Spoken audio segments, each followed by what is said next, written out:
হাই friends, আপোনালোকে চাই আছে অনলাইন হেল্থ 24। এইটো ভিডিঅ'ত আপোনালোকক দেখাবলৈ গৈ আছে আপুনি ঘৰত বহি কেনেকৈ ইনকাম চাৰ্টিফিকেট আপুনি ডাউনলোড কৰিব পাৰিব। এইটো ভিডিঅ'ত আপোনালোকক সম্পূৰ্ণখিনি প্ৰচেছটো দেখাবলৈ গৈ আছো। চাওক, যদি আপোনালোকে ঘৰত বহি আপোনালোকে ইনকাম চাৰ্টিফিকেট আপোনালোকে কাৰণে এপ্লাই কৰিছিলে বা আপোনালোকে চাৰ্কেল অফিচত যায় আপোনালোকে ইনকাম চাৰ্টিফিকেট কাৰণে আবেদন কৰিছিলে, তেনে ক্ষেত্ৰত আপুনি ঘৰত বহি আপুনি ইনকাম চাৰ্টিফিকেটখন ডাউনলোড কৰিব পাৰিব বা আপোনাৰ ইনকাম চাৰ্টিফিকেটখন হৈছে না হোৱা নাই সেইটো আপুনি চেক কৰিব পাৰিব। ঠিক আছে, যদি হৈছে তেনেহ'লে তেনে ক্ষেত্ৰত আপুনি কেনেকৈ ডাউনলোড কৰিব পাৰিব এইটো ভিডিঅ'ত আপোনালোকক সম্পূৰ্ণখিনি প্ৰচেছটো দেখাবলৈ গৈ আছোঁ। আই হোপ আপোনালোকে ভিডিঅ'টো ভাল পাব। চবক আমি ভিডিঅ'টো আৰম্ভ কৰিব। এইটো ভিডিঅ' ডেছক্ৰিপশ্যনৰ লিংক দিয়া হৈছে, আপুনি তাতে ক্লিক কৰিব। তো ক্লিক কৰি দিয়াৰ পিছত এতিয়া দেখা পাই আছে আপোনালোকৰ সন্মুখত এনেকৈ আহিব। এতিয়া আপুনি দেখা পাই আছে আছাম ইনকাম চাৰ্টিফিকেট ডাউনলোড 2022। চ' আপুনি স্ক্ৰল ডাউন কৰিব। তো ডাউন কৰাৰ পিছত এতিয়া আপোনালোকে কেইটামান লিংক দেখা পাই আছে, apply link, user form link, website link. ঠিক আছে, তো এতিয়া যদি আপোনালোকে এতিয়ালৈকে ইনকাম চাৰ্টিফিকেট আবেদন কৰা নাই, যদি আপুনি ষ্টুডেণ্ট হয় তেনে ক্ষেত্ৰত আপোনালোকে অতি সোনকালে আপোনালোকে ইনকাম চাৰ্টিফিকেট আবেদন কৰি লওক। কাৰণ সন্মুখত কিন্তু আপোনালোকে নেশ্যনেল স্কলাৰশ্বিপ পৰ্টেলত আপোনালোকে এপ্লাই কৰোঁতে আপোনালোকৰ কিন্তু ইনকাম চাৰ্টিফিকেটৰ প্ৰয়োজন হ'ব। সেইকাৰণে আপোনালোকে যদিহে এতিয়ালৈকে আবেদন কৰা নাই তেনে ক্ষেত্ৰত আপোনালোকে আবেদনটো কৰি লওক। ঠিক আছে, তো যিসকলে আবেদন কৰিছিলে তেওঁলোকে জানিব যে তেওঁলোকৰ ইনকাম চাৰ্টিফিকেটটো এপ্ৰুভ হৈছে বা তেওঁলোকে ডাউনলোড কৰিব পাৰিব। তো সেইটো কেনেকৈ জানিব পাৰিব। ঠিক আছে, চ' প্ৰথমে আপুনি কি কৰিব, যদি আপোনাৰ ইউজাৰ আইডি আৰু পাছৱৰ্ড আছে তেনে ক্ষেত্ৰত আপুনি কি কৰিব, এপ্লাই লিংক আপুনি তাতে ক্লিক কৰিব। ঠিক আছে, তো ক্লিক কৰি দিয়াৰ পিছত আপোনাৰ সন্মুখত এনেকৈ আহিব, welcome to Assam online services. So' এতিয়া আপুনি কি কৰিব লাগিব, আপোনাৰ ইউজাৰ আইডি এণ্ড পাছৱৰ্ড দি আপুনি কি কৰিব লাগিব, অৰ্থাৎ আপোনালোকে যিটো ইমেইল আইডি আৰু ইউজাৰ নেম বা স্ক্ৰীন নেম যিটো আপোনালোকে ৰেজিষ্ট্ৰেশ্যন কৰাৰ সময়ত দিছিলে সেইটো দি আপুনি জাষ্ট লগ ইন কৰিব।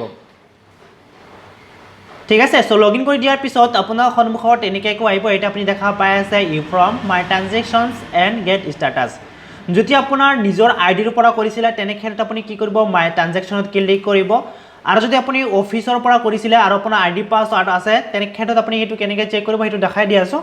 তো প্ৰথমে আপুনি যদিহে নিজৰ আপোনাৰ আইডিৰ পৰা কৰিছিলে, অৰ্থাৎ যিটো আপুনি আইডি পাছৱৰ্ড বনাইছিলে তাৰ পৰা যদি আপুনি ইনকাম চাৰ্টিফিকেট এপ্লাই কৰিছিলে তেনে ক্ষেত্ৰত আপুনি দেখা পাই আছে আপোনাৰ আইডিৰ পৰা কি কি ছাৰ্ভিচ আপোনালোকে আবেদন কৰিছিলে গোটেইকেইটা একেদিনটো শ্ব' কৰিছে। ঠিক আছে, তো এতিয়া আপুনি দেখা পাই আছে, তো এতিয়া মোৰ পলিটিকেল এতিয়া আপুনি দেখা পাই আছে PRC কাৰণে আবেদন কৰা হৈছিলে, ইনকাম চাৰ্টিফিকেট আবেদন কৰা হৈছে, গোটেইকেইটা এতিয়া এপ্ৰুভ বুলি দেখাই আছে। কিন্তু এইটো প্ৰথমে একদম ওপৰত চাওক, যিটো আছে এইটো কিন্তু নিউ ৰিকুৱেষ্ট বুলি দেখাই আছে, হয়তো বা এইটো এতিয়ালৈকে এপ্ৰুভ হোৱা নাই। তো এইটো এপ্ৰুভ হৈছে নে হোৱা নাই সেইটো কেনেকৈ চেক কৰিম, চেক কৰাৰ কাৰণে আপুনি কি কৰিব, যিটো একনলেজমেণ্ট নাম্বাৰ হয়, অৰ্থাৎ আপোনালোকে এপ্লাই কৰোঁতে বা ছাবমিট কৰাৰ পিছত যদি আপোনালোকে এপ্লিকেশ্যন নাম্বাৰ পাইছিলে সেই নাম্বাৰটো ল'ব। ঠিক আছে, অৰ্থাৎ আপোনাৰ মোবাইলত মেছেজ গৈছিলে সেই নাম্বাৰটো আপুনি ল'ব। তো লোৱাৰ পিছত এতিয়া আপুনি কেনেকৈ চেক কৰিব সেইটো দেখাই আছোঁ। তো চেক কৰাৰ কাৰণে আপুনি কি কৰিব, গেট ষ্টাটাছ যিটো আপুনি দেখা পাই আছে তাতে ক্লিক কৰিব। তো তাতে ক্লিক কৰি দিয়াৰ পিছত আপোনাৰ সন্মুখত আৰু এখন পেজ আহি যাব। এতিয়া আপুনি দেখা পাইছে চেক ই ফ্ৰম ষ্টাটাছ, আপুনি জাষ্ট ইয়াতে ক্লিক কৰিব। তো ইয়াতে ক্লিক কৰি দিয়াৰ পিছত আপোনাৰ সন্মুখত এনেকৈ আহিব। তো এই পেজটো যিসকলৰ আইডি পাছৱৰ্ড নাই, তো মই এই পেজটোৰ লিংক মই এইটো ভিডিঅ' ডেছক্ৰিপশ্যন দিয়া থাকিব, আপুনি তাৰ পৰা ক্লিক কৰি কিন্তু আপোনালোকে আহিব পাৰে। অৰ্থাৎ যিসকলে আইডি পাছৱৰ্ড নাই আৰু তেওঁলোকে অফিচত বা চাৰ্কেল অফিচৰ জৰিয়তে তেওঁলোকে আবেদন কৰিছিলে আৰু তেওঁলোকৰ লগত এপ্লিকেশ্যন নাম্বাৰ আছে, তো তেওঁলোকে কেনেকৈ চেক কৰিব, তো তাৰ কাৰণে কি কৰিব, আপোনালোকে এইটো ভিডিঅ' ডেছক্ৰিপশ্যনৰ লিংক দিয়া হৈছে তাৰ পৰা আপুনি ক্লিক কৰি দিয়াৰ পিছত আপোনাৰ সন্মুখত এনেকৈ আহিব। তাৰ পিছত আপুনি কি কৰিব, যিটো এপ্লিকেশ্যন নাম্বাৰ দেখা পাই আছে ইয়াতে আপুনি জাষ্ট আপোনাৰ এপ্লিকেশ্যন নাম্বাৰটো আপুনি ইয়াতে পেষ্ট কৰি দিব। চ' দিয়াৰ পিছত আপুনি ইণ্টাৰ কৰিব। ইণ্টাৰ কৰি দিয়াৰ পিছত আপুনি কি কৰিব, চাৰ্চ বুলি এটা অপশ্যন পাই আছে তাতে ক্লিক কৰিব। তো তাতে ক্লিক কৰি দিয়াৰ পিছত এতিয়া আপুনি দেখা পাই আছে এপ্লিকেশ্যন নাম্বাৰ, অৰ্থাৎ এতিয়া আপুনি ষ্টাটাছ দেখা পাই আছে নিউ ৰিকুৱেষ্ট, অৰ্থাৎ মই এপ্লাই কৰিছোঁ 20 তাৰিখে। ঠিক আছে, আজি হৈছে 22 তাৰিখ, তো 2 দিনৰ ভিতৰত হোৱাটো যিহেতু পচিবল নহয় সেইকাৰণে মোৰ কিন্তু এতিয়া নিউ ৰিকুৱেষ্ট বুলি দেখা আহিছে। ঠিক আছে, মই আৰু এটা কপি কৰি আপোনালোকক দেখাই আছোঁ। তো এতিয়া মই আৰু এটা ষ্টাটাছ আপোনালোকক চেক কৰি দেখাই আছোঁ, যিটো এপ্ৰুভ আছে সেইটো আপোনালোকক কেনেকৈ ডাউনলোড কৰিব সেইটো দেখাই আছোঁ। ঠিক আছে, তো আৰু এটা মই চেক কৰি আছোঁ। তো এতিয়া মই ট্ৰানজেকশ্যনত ক্লিক কৰিছোঁ। তো ক্লিক কৰি দিয়াৰ পিছত তো আপোনাৰ সন্মুখত এনেকৈ আহিব। এতিয়া আপুনি দেখা পাই আছে এপ্ৰুভ বুলি দেখাই আছে। তো ছাপ'জ মই PRCটো মই কৰি আছোঁ, এইটো মই কপি কৰি লৈছোঁ। তো লোৱাৰ পিছত এইটো কিন্তু এপ্ৰুভ দেখাই আছে আৰু আপুনি কেনেকৈ ডাউনলোড কৰিব সেইটো দেখাই আছোঁ। ঠিক আছে, তো এইটো কৰি লৈছোঁ। তো লোৱাৰ পিছত এতিয়া মই কি কৰিম, যিটো এপ্লিকেশ্যন নাম্বাৰ আপুনি দেখা পাই আছে জাষ্ট মই ইয়াতে পেষ্ট কৰি দিম। পেষ্ট কৰি দিয়াৰ পিছত আপুনি কি কৰিব, জাষ্ট এতিয়া চাৰ্চ বাৰত ক্লিক কৰিব।